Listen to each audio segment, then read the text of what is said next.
নমস্কার, রাধারানী হেসেলে আবারও সবাইকে স্বাগত। আজকের আমি চিকেন পিস পাস করব। তার জন্য নিয়েছি 400 গ্রাম চিকেন। আমি আধা ঘন্টা আগে ম্যারিনেট করে রেখেছি একটু টক দই, কাশ্মীরি লঙ্কার গুঁড়ো, সামান্য গোলমরিচের গুঁড়ো দিয়ে, একটু লবণ দিয়ে আর অল্প একটু তেল, একটু সাদা তেলেই রান্নাটা করব। আর নিয়েছি কয়েক টুকরো আলু, গাজর, বিনস, ক্যাপসিকাম আর একটু টমেটো। ছোট বাচ্চারা অনেকেই সবজি খেতে চায় না, তাদের জন্য একবার এই রান্নাটা করে দিয়ে দেখতে। আশা করছি ওরা খুব চেটে ফুটে খাবে। আমাদের বাড়িও একটা বাচ্চা আছে, সেই জন্য আমি আজকের এই রান্নাটাই করছি। ভাবলাম সবার সঙ্গে একটু শেয়ার করি। আমি তেলের মধ্যে একটু মাখানো দিয়ে দিচ্ছি, দিয়ে আমি সমস্ত সবজিগুলোকে খুব ভালো করে ভেজে নেব। সামান্য একটু লবণ দেবো,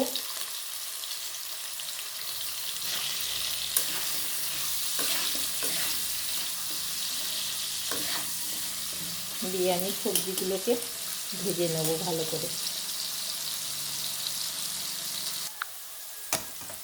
সবজিগুলো ভাজা হচ্ছে।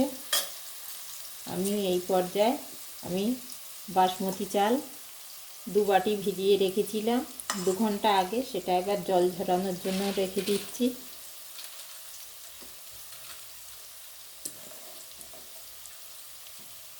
ভালো করে জল ঝরিয়ে নিতে হবে। আপনারা পারলে গোবিন্দভোগ চাল দিয়েও রান্নাটা করতে পারেন, ওতেও খুব সুন্দর হয়।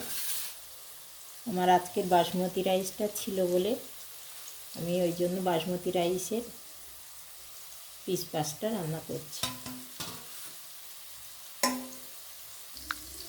সবজিগুলো আমার ভাজা হয়ে গেছে, এবার আমি তুলে নেব আলাদা একটি পাত্রে।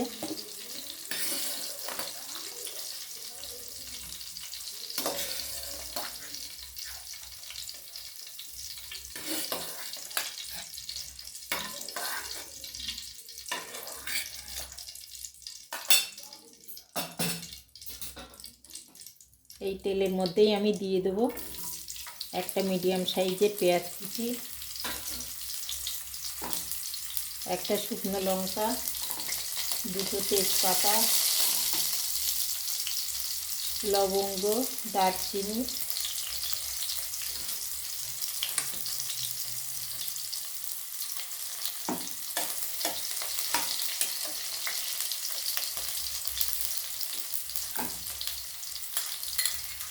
এক চামচ রসুন বাটা,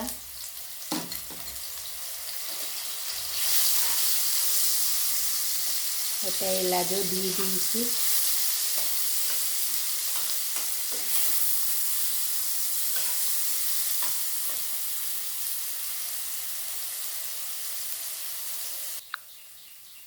অল্প একটু জিরে দিয়ে দেবো, গোটা জিরে ফোড়নে।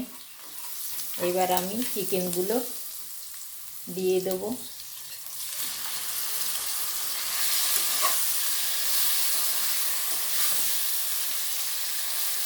চিকেনগুলো আমি কিছুক্ষণ কষিয়ে নেব। যেহেতু বাচ্চা খাবে ওই জন্য একটা কাঁচা লঙ্কা দিলাম।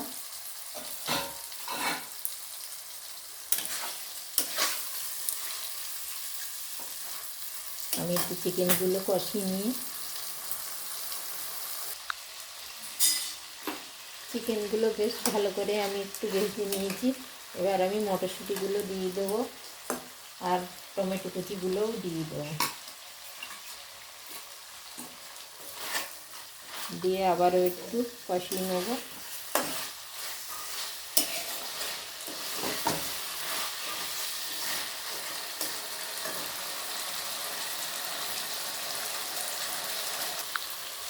এবার আমি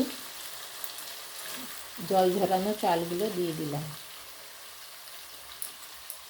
দিয়ে আবারও একটু নাড়িয়ে চাড়িয়ে নেব। বাচ্চারা একটু যদি কালারফুল না হয় ওদেরও কিন্তু ভালো লাগে না, সেই জন্য একটু কালারিং করলাম।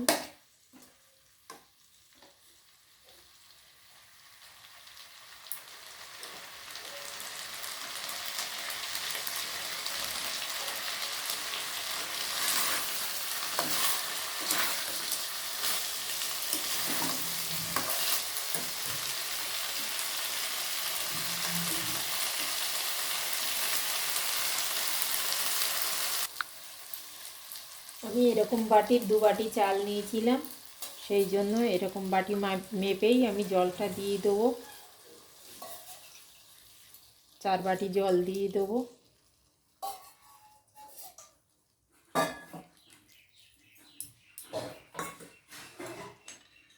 এক বাটি দিয়ে দেবো দুধ। আমি এখানে গুঁড়ো দুধ গুলে রেখেছিলাম, সেটাই দিয়ে দিলাম। এবার এটাকে আমি কিছুক্ষণ ফুটতে দেবো।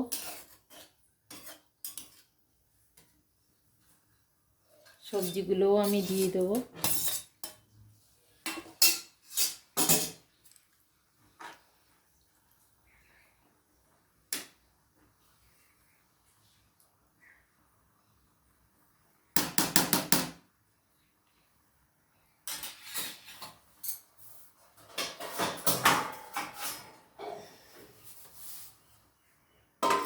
ঢেকে দেবো এইভাবে।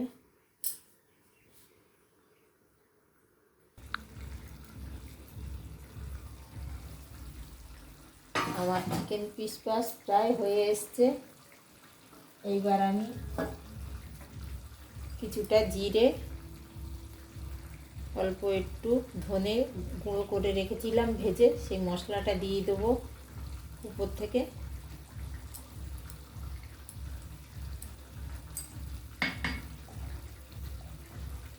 সামান্য একটু চিনি দিয়ে দেবো।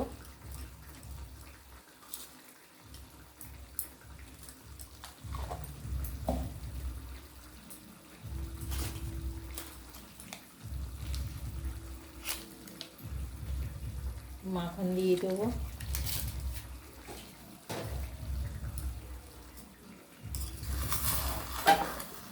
মাঝে আমি একবার নাড়িয়ে দিয়েছি ঢাকনা খুলে।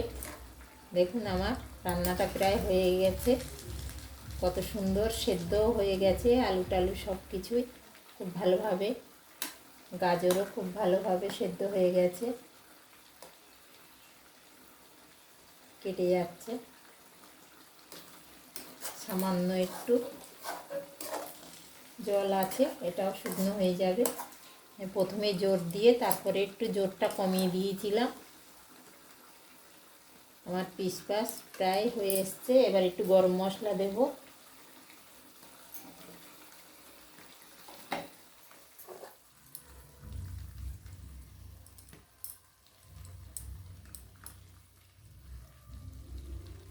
আর 1.5 চামচ মতন গরম মশলার গুঁড়ো দিয়ে দিলাম। প্রথম থেকে শেষ পর্যন্ত দেখার জন্য ধন্যবাদ। সবাই ভালো থাকুন, সুস্থ থাকুন। আজকের আমার এই রান্নাটা কেমন হলো অবশ্যই জানাবেন। আমি আর নামাবো না, এইভাবেই ঢেকে রেখে সবাইকে দেবো।